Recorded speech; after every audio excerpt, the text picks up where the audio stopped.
volta à improbidade administrativa. Hoje nós estreamos a nossa nova série de vídeos sobre os aspectos práticos processuais da ação de improbidade administrativa.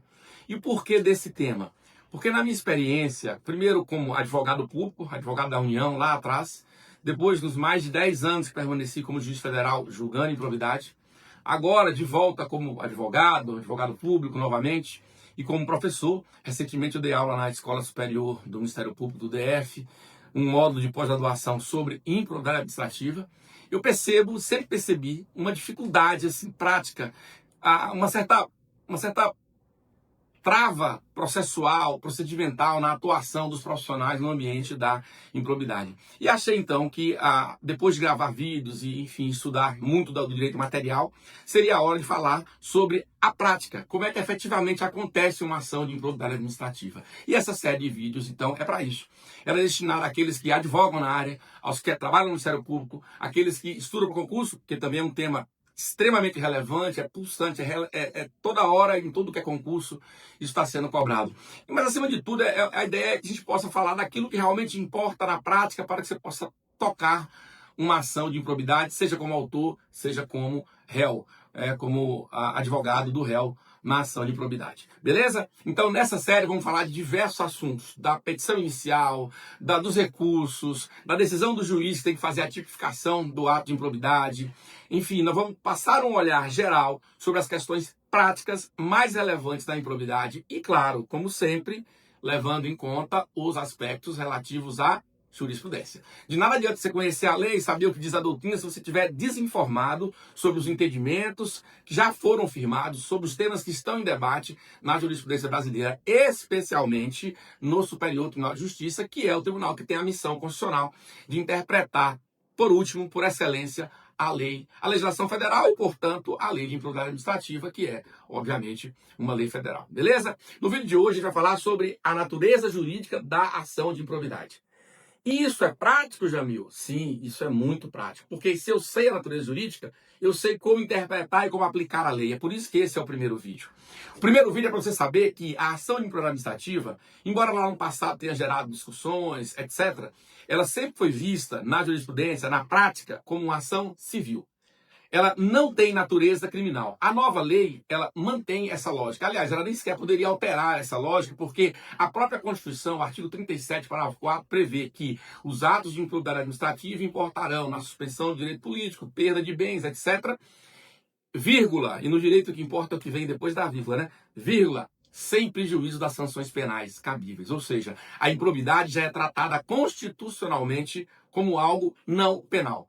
A nova lei, então, dá conformação para isso e trata no artigo 17D. Para esse vídeo de hoje, você precisa se ligar em dois artigos que eu vou, inclusive, descrever aqui no texto do vídeo.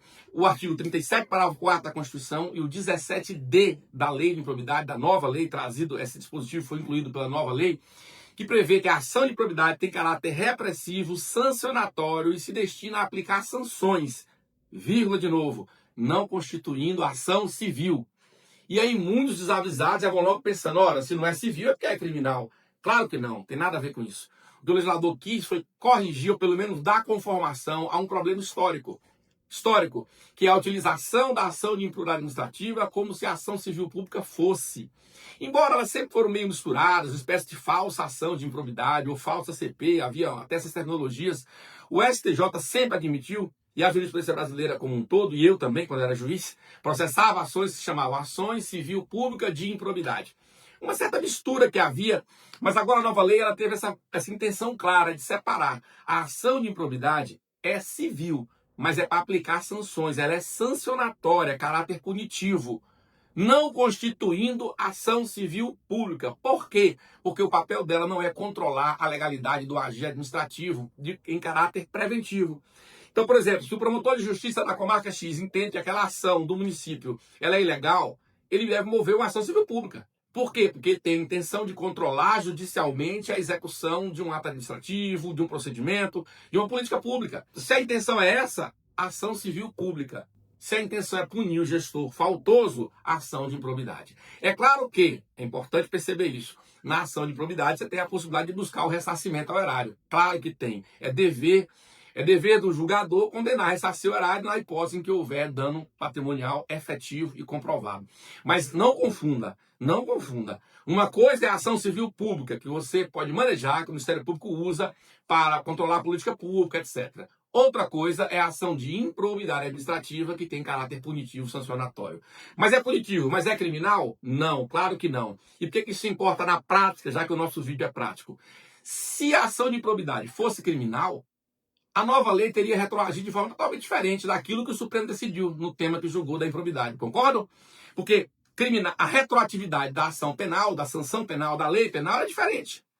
Como a improbidade ela é civil, o Supremo decidiu que ela não retroage para aquilo que já transitou em julgado, mas que retroage para o que está em curso. As ações que estão em curso foram e são impactadas pela nova lei de improbidade. Aquilo que transitou em julgado, aquele que já foi condenado, por exemplo, deverá cumprir a sanção, mesmo que hoje a lei não mais preveja aquela sanção ou aquele ato como ímprobo. É até algo bem estranho, mas foi o que decidiu o Supremo. E assim o fez por quê? Porque a ação de improbidade ela é civil e não criminal. Então, quando eu pergunto qual é a natureza jurídica de uma ação de improbidade, eu estou essencialmente enfrentando o modelo interpretativo e as consequências dessa resposta. Se ela é civil, eu tenho um norte interpretativo diferenciado do processo penal. E é a partir desse locus, dessa percepção, que eu interpreto toda a lei de improbidade e o CPC. Só para concluir, a lei de improbidade ela traz um conjunto enorme de regras processuais. Então, por exemplo, qual o prazo para contestar a ação de improbidade? 30 dias, ao invés da regra geral do CPC. Cabe agravo de instrumento na decisão proferida, interlocutória proferida na ação de improbidade? Cabe, porque não é taxativo o rol, porque eu tenho regra específica na lei de improbidade. Tudo isso nós vamos analisar ao longo dessa série de vídeos. Todos os aspectos procedimentais práticos da ação de improbidade, que é sim uma ação civil. Portanto, eu aplico a lei de improbidade e o procedimento comum previsto no CPC. Aquilo que a lei de improbidade não tiver modificado, cai na regra geral do processo civil brasileiro, que é o CPC e não o CPP, porque a improbidade é uma ação civil e, portanto, conduzimos a ação, o regramento dela todo é da própria LIA e do Código de Processo Civil. Beleza, pessoal? Então é isso, vamos ficar com esse locus e essa premissa. A improbidade é a ação sancionatória, mas tem natureza civil. Então o regramento é do processo civil, os princípios, a lógica interpretativa, agora, claro, marcada pelo viés de um direito sancionador. E, portanto, nós não vamos desconsiderar essa peculiaridade, essa natureza da improbidade. Ela é punitiva, sanções severas, direito sancionador e, portanto, isso tem que ser levado em conta. Mas não é direito penal, não é ação penal. O próprio interrogatório da ação de improbidade, que agora está previsto na lei, ele é diferente e a interpretação dele, portanto, é diferente daquilo que há no processo penal. Beleza? Tudo isso vamos ver ao longo dessa série. Curta o nosso canal, compartilhe, encaminhe esse vídeo, encaminhe o link para os seus colegas, grupos, estudantes, concurseiros, grupos de OAB, enfim, para a galera que curte, estuda e quer ficar ligado no que mais importante, no que de mais importante existe no ambiente da improbidade administrativa. Até o próximo vídeo.